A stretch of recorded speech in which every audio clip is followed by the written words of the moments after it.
beat insurance companies, you need the best legal tech in the game. The interesting part about legal is historically it's been a decade behind. And for the first time, I think that we're like right there. But legal services are a crowded $1 trillion industry. Whatever tech you're using today will be the worst tech that you ever use. So let's get insight on the state of legal tech, where the industry is headed, and what you can do today to dominate the competition. The secret to this space is...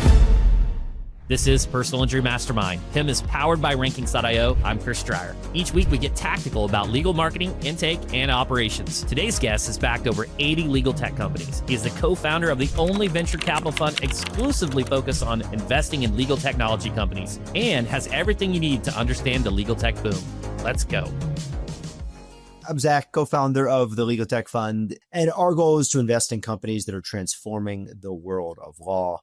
Most of our companies are early stage technology companies. What we're trying to do is find the best ones in the world, invest in them, not only financial capital that most people immediately think about, but it's more human capital. And it's more saying, hey, this is an interesting vertical that has tons of different business models. And we try to provide guidance and relationships to help these entrepreneurs accelerate their journey and really reach their full potential. That's our goal. Most of the audience listening are the bootstrapped, right? Or they're coming off a big case, and that's kind of how they're funding. Can we kind of break down, just before we get into this, like maybe just some of the different types of leverage and what the tech fund is on the venture side? Yeah, so there's tons of different ways to finance a business, and arguably the best in the class, the timeless one is bootstrapping a business.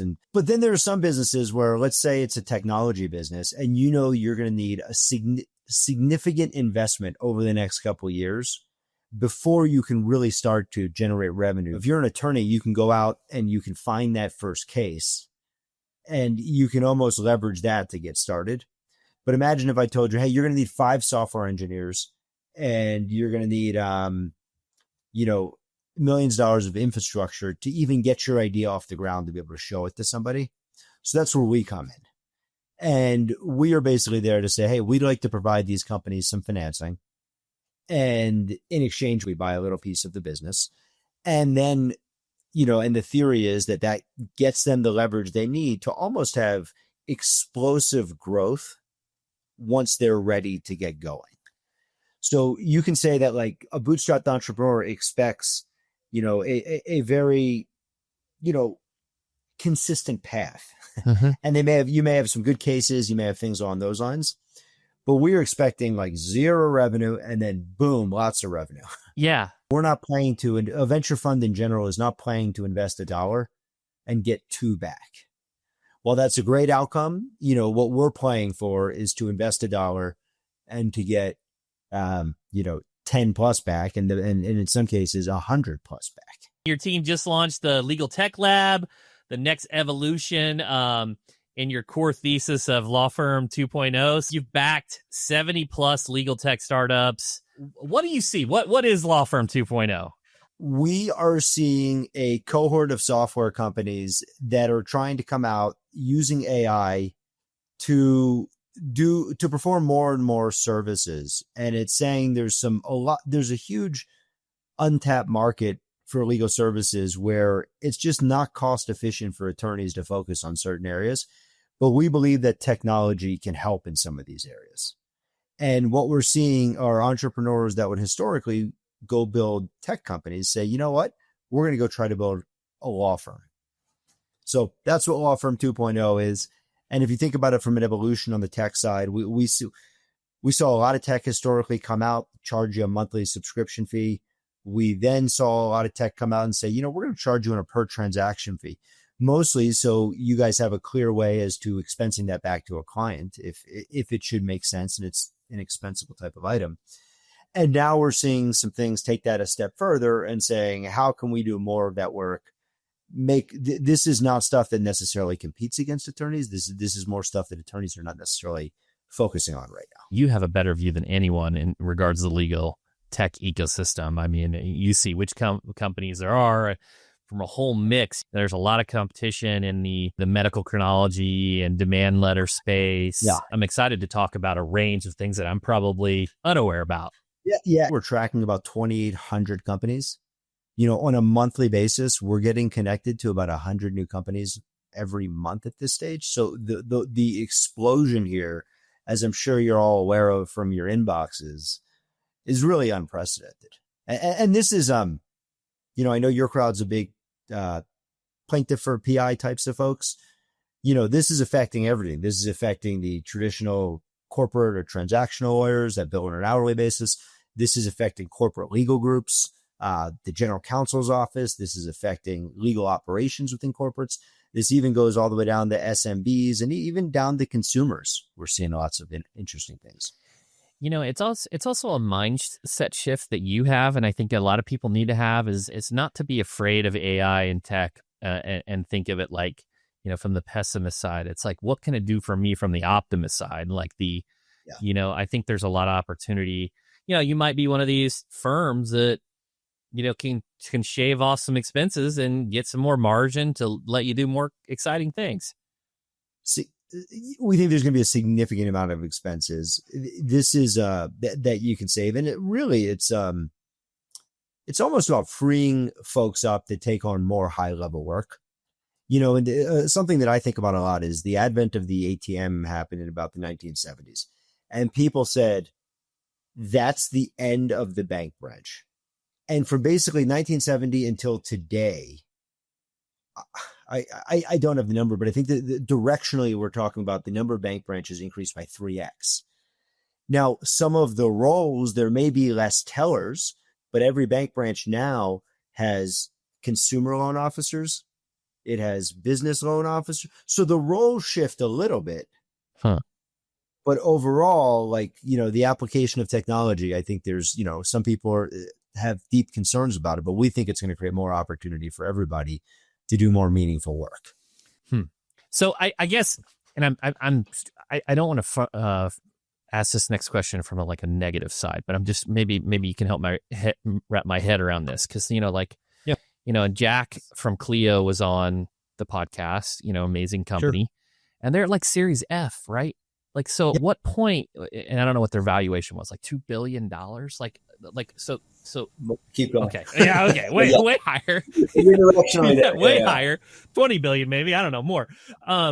It's like, I guess because their vision and their ceiling of what's possible is just more extreme than what I'm thinking. I guess they're doing it for acquisitions to supplement their existing infrastructure because they're already, I guess, generating revenue. But, at what point do you start taking the revenue versus continuing to build the infrastructure?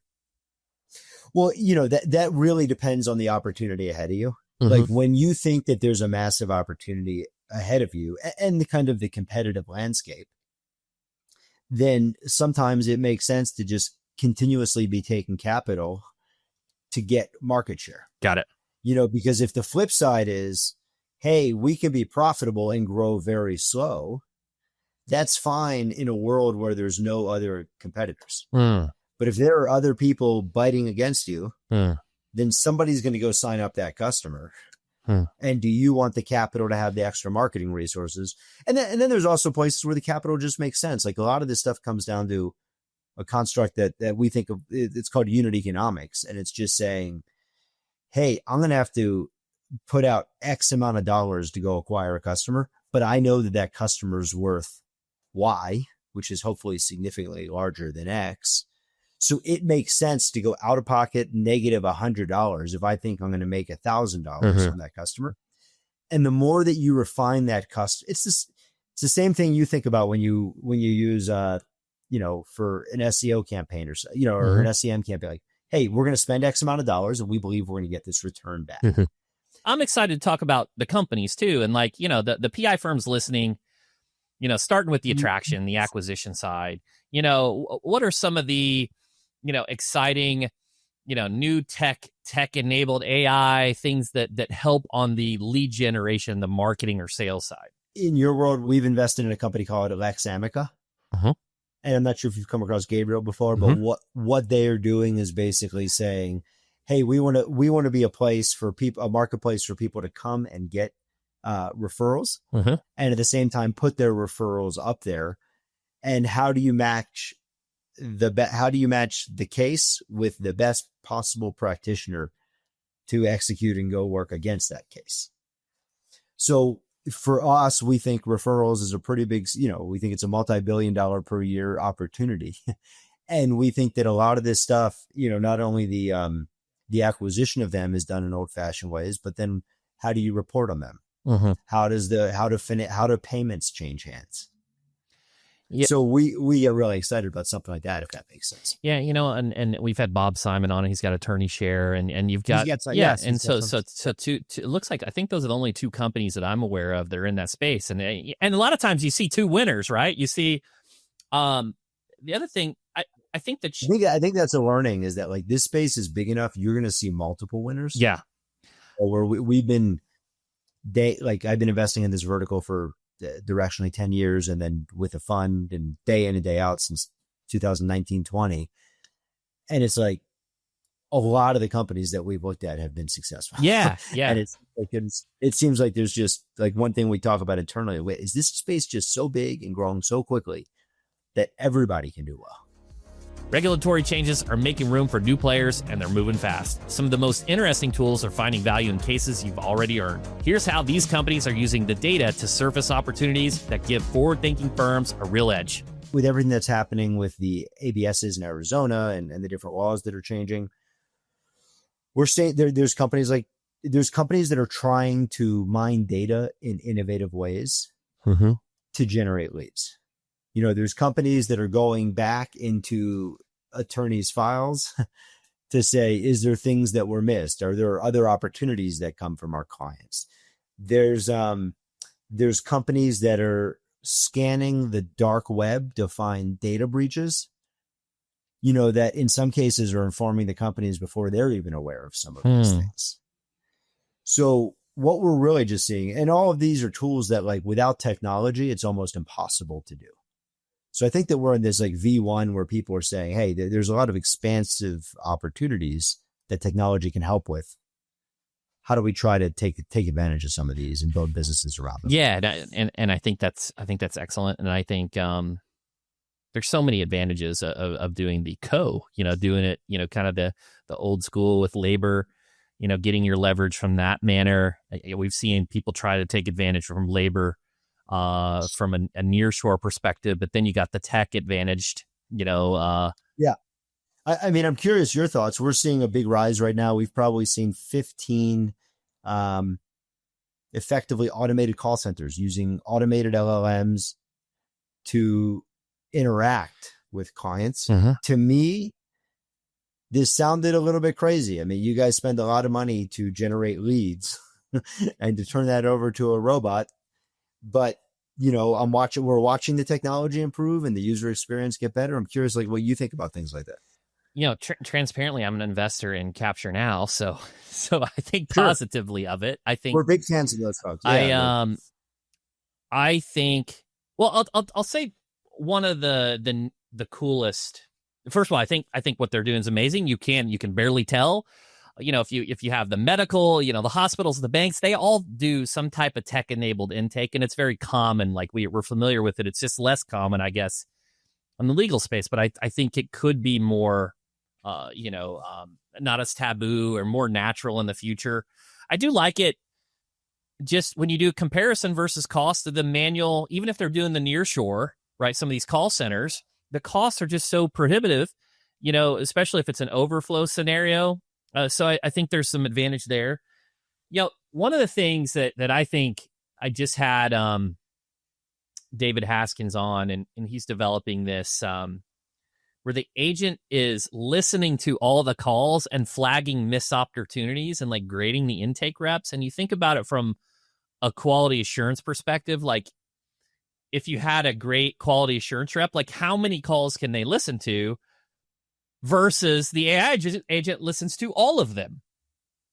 So a couple fascinating things there is like, we've heard people saying, hey, if you rely on this stuff too much, that can be borderline malpractice. Like 2 years ago, I was hearing that could be malpractice.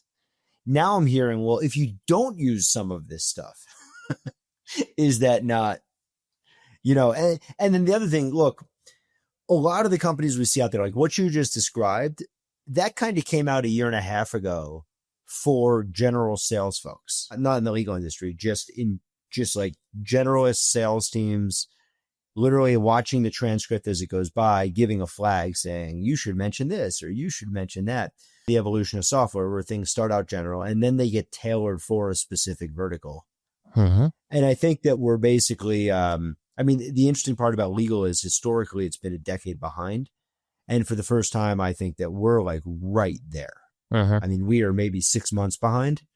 And there is a whole cohort of entrepreneurs that are trying to attack this vertical that we've never seen before. The engineers from Google, from Meta, from Netflix, and which has its strengths and weaknesses.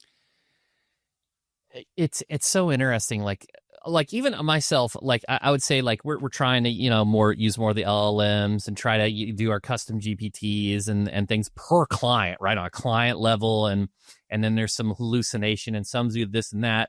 One of the things I was excited about was we have an AI hooked up to our HubSpot that basically looks at the communication and does sentiment analysis to help with retention. So if it identifies any things like, hey, we're not getting enough cases or any negative sentiment, it goes to Slack and it's like, okay, we can address this. And it's like just wild, some of the capabilities. And I was thinking like, we've had Hona on. That would be an amazing thing for those tools to do sentiment analysis for the clients so they can kind of optimize for those 5-star reviews. And it's just wild. So yeah, my guess is all of them are adding this stuff. And I think that's the other thing that's interesting is it's,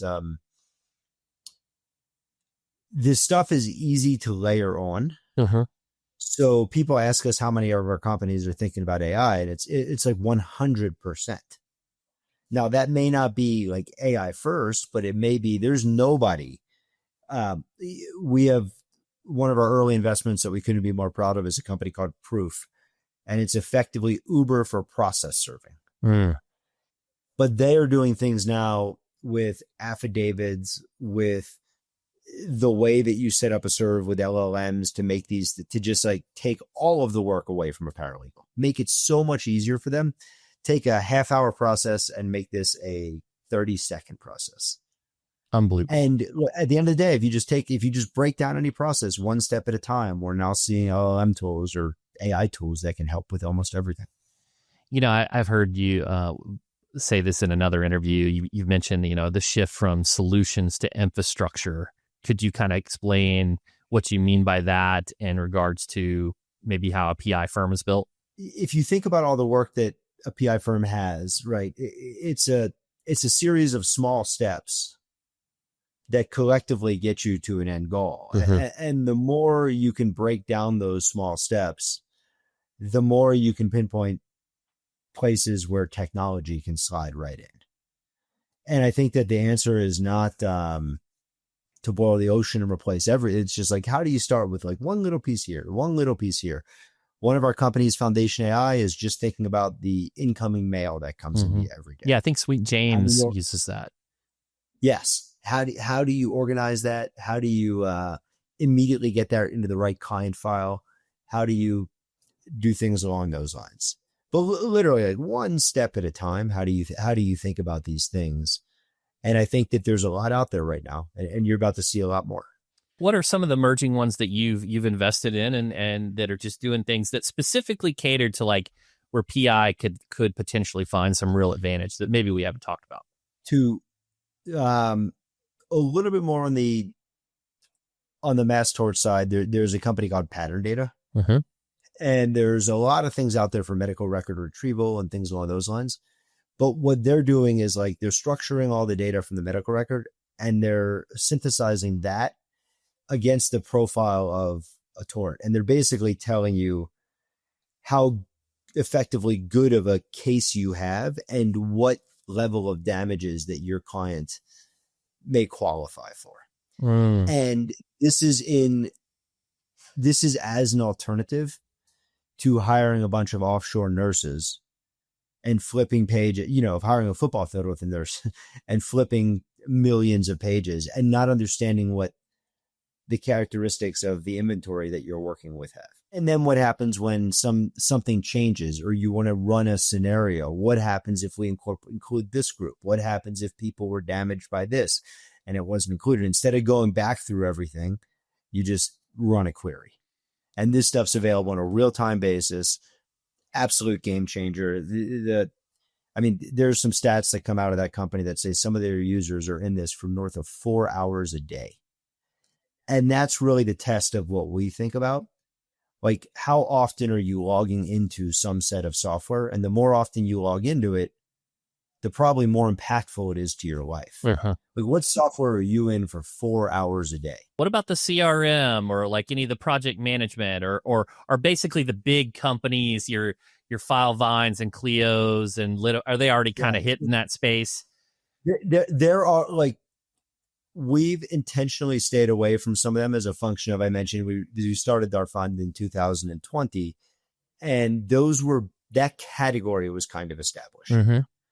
You know, we're super curious. So some categories, it makes sense that they feel like they're wide open, and some feel like, well, there have already been a couple winners, and it makes sense for those winners to continuously keep going. Like, Clio just made a brilliant acquisition. They're in the billions of dollars, Jack's extraordinarily strategic. But it is interesting that now we're seeing things. We're looking at a lot of timekeeping softwares right now. But the interesting part is if somebody puts a little widget on your desktop and they track everything you do with the purpose of keeping time and trying to understand what matter you're working on, well, in theory, they know every file you've ever touched associated with that. So we're like saying, hey, could there be a completely different paradigm of practice management solutions? Interesting. You know, and then the other stuff that like we're really thinking about is, like, you mentioned all these categories and all this different software. We think this trend of more and more software companies happening is just going to continue. Well, where's like the middleware that lets this software communicate with each other? We're really interested in some payment stuff, you know, how distributions are made, how disbursements are made, credit card processing, things along those lines. We invest in a company called Confido.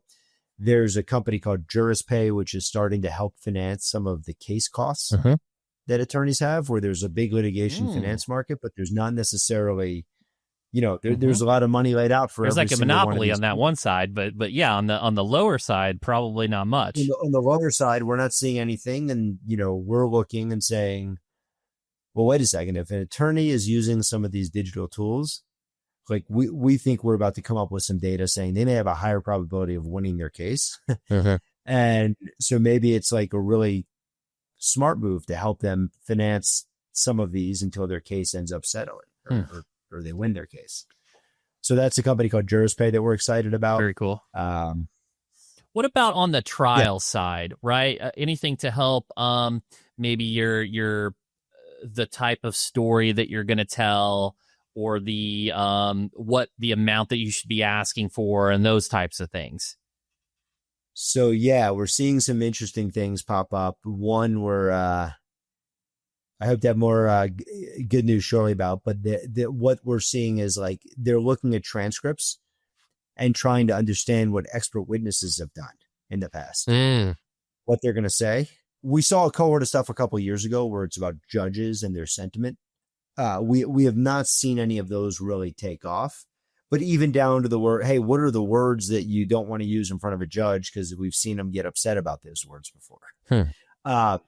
So we're seeing on the expert witnesses, we're seeing it on the prediction of what a case is worth, what the value is. That's almost the holy grail that we have not seen. The reverse Colossus. We've seen a lot of people trying to get, exactly. But that requires a lot of data to get there, and we just haven't seen that quite yet. Yeah, I've always wondered if some of these companies, if that's their end goal. It kind of looks like it, but I'm not going to name names. But it is. But you have to think about who has the data at scale. There are certain cases, SSDI, maybe there's just low value fees. Has AI or tech been able to open up maybe practice areas that are potentially monetizable now that weren't before? Maybe opened up the TAM. Is there anything on that side? That's what this law firm 2.0 concept is. We've seen we've seen 2 or 3 entrepreneurs try to tackle the Social Security in the last couple months. At the end of the day, it's a lot of this stuff that's if then analysis and it's lower value creates big opportunities. And for that one specifically, the threshold's not as high, where I don't believe you need to be an attorney. I believe if you have there's some qualifying level of knowledge where you can represent people in and around Social Security. So I think that scenario you'll definitely see. And that's what we've seen, things like criminal record expunctions, like things along those lines, like pop up for this law firm 2.0 stuff.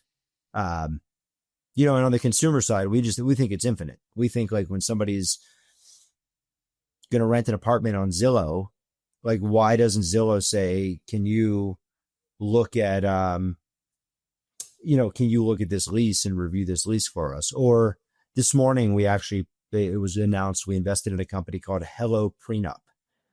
And it literally walks a couple through the steps to engage in a prenup at any given stage.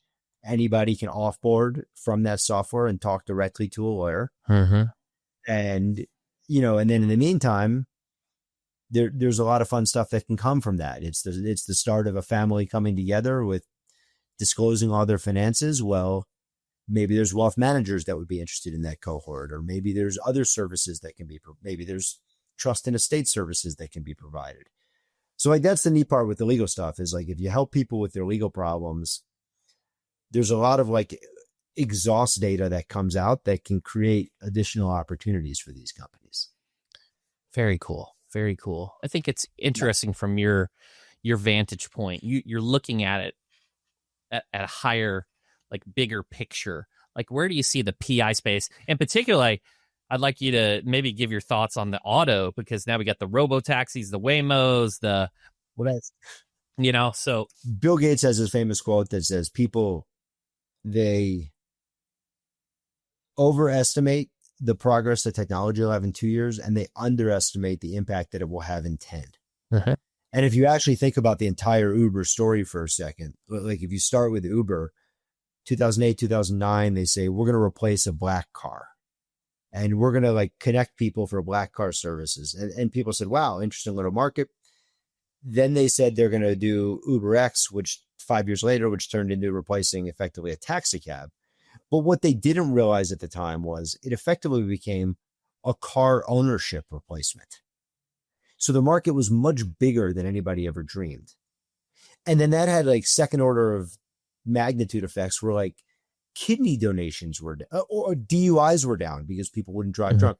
And then kidney donations and organ donations ended up going down significantly because who donated their organs? People that are killed in car crashes.